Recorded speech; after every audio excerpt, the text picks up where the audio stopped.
Our global economic operating system is currently exhibiting a fatal bug. We are trapped in a digital hallucination that is completely detached from physical reality.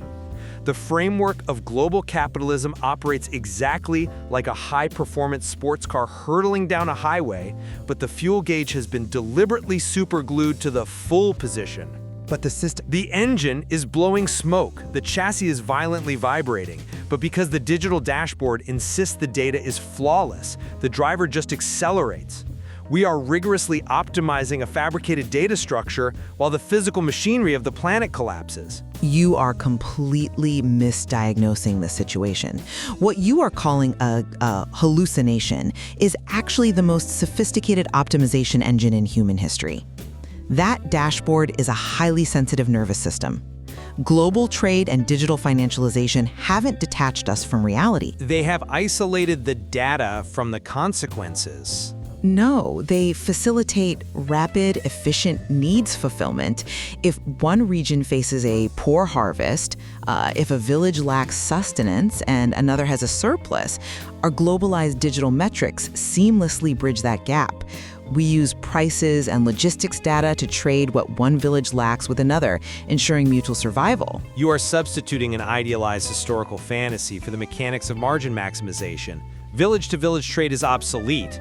The system does not fulfill needs. It relentlessly squeezes a neighboring village's tomato farmer. I mean, that is just... It enforces grueling labor to extract those tomatoes and then sells those exact same tomatoes back to the home village at a 100 times markup as a premium organic product. Wait, the market dictates the premium based on demand? The system is built entirely on outsourcing negative physical costs. The environmental degradation, the depleted water table, the physical exhaustion, all of that is left localized, while the profit is aggregated on a digital balance sheet thousands of miles away. You call it efficiency, I call it an extraction protocol. You are isolating a negative externality and completely ignoring the macroeconomic mechanism that creates immense wealth. That digital balance sheet represents logistical and technological value added to the raw product. Our digital infrastructure, our smart technologies and predictive algorithms, they prove our control over resources. We elevate living standards through these networks. Your proof of control is an illusion of control. Let me outline two scenarios of systematic self-destruction that mirror your networks. The first is a user standing in a torrential downpour, clutching a smartphone with a shattered screen. How does a broken phone represent global supply chains? Because the weather app on the screen says sunny. So the user turns the screen brightness to maximum. They ignore the rain pouring into the circuitry, they ignore the electrical shorts. But a user would simply look up at the rain. The global market does not look up.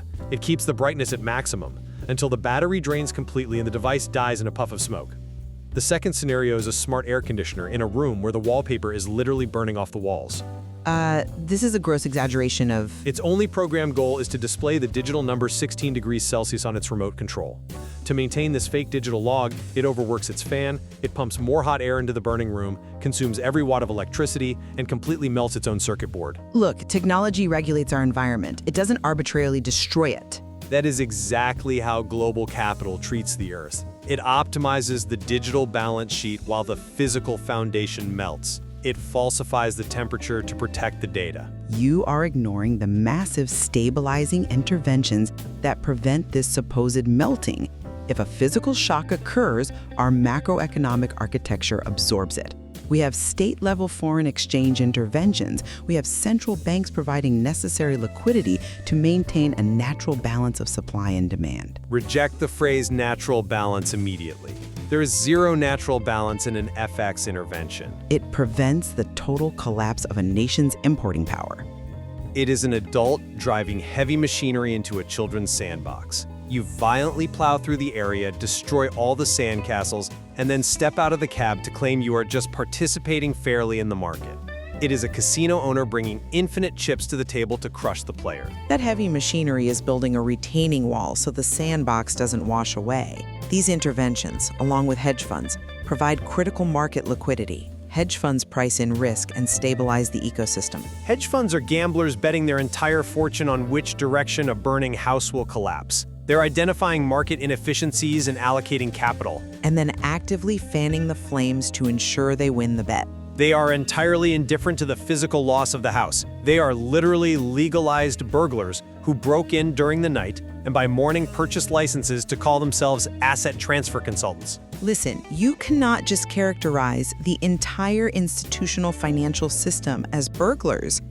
If you dismantle this financialized global market, if you strip away the liquidity and the predictive pricing, you will instantly destroy the everyday living standards of billions of people.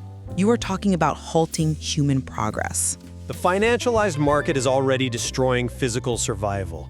Your definition of progress is a house where the resident is starving to death on the floor, but the smart speaker drains the last remaining grid power to blast. Today's nutrition intake is at 120%. That is, no, the digital metrics coordinate the food delivery. Until the fuse blows and the house goes permanently dark. Or it is the automated delivery drone that falls into a toxic swamp, its motors melting its own plastic body as it frantically transmits flying of maximum efficiency to the server. The data is perfect. The physical reality is dead. Then what is your mechanical alternative? We cannot just abandon global coordination? The only survival strategy is the definancialization of the living sphere. Humanity must structurally disconnect water, food, and energy from hedge fund gambling. Definancialization? How do you even run an economy without financializing its components? By state decree? We localize physical resources. We implement aggressive financial transaction taxes to instantly neutralize algorithmic high-frequency speculation. You apply a fractional tax on every derivative trade, and the mathematical model of scraping pennies per millisecond becomes unprofitable. If you tax the volume out of existence, you drain all of the liquidity. Who buys the contracts? Who funds the global innovation? The capital is forced into physically viable regenerative loops. It shifts from betting on the price of copper to funding the physical infrastructure needed to recycle copper locally. Circular capitalism.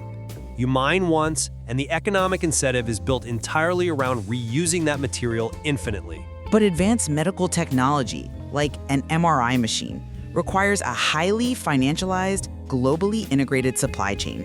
You can't build that with localized, circular resources. Your definancialization actively decides that hospitals won't get MRI machines. Circular capitalism restructures the incentive. The current system builds disposable machines with proprietary software to force hospitals to buy new parts globally at a massive premium. The digital margin requires the physical waste. But the capital required for the research and development, The capital is rewarded for selling one modular, locally repairable, infinitely recyclable machine designed to last 50 years. The loop is closed. the digital market is incredibly resilient. It has absorbed crises for a century and continuously self-corrected. We need a managed evolution, a compromise, not a sudden forced reboot that risks unraveling civilization. The end of this game will not be dictated by digital market rules. It will be dictated by the unresettable physical reality of a dying planet. But if we just use the ledgers to guide the... No matter how much data is falsified, when the efficiency of environmental restoration hits zero, the system will face a hard crash. Abandoning the current digital hallucination and fully transitioning resources into circular capitalism is not a moral choice, but the absolute only rational investment for physical survival.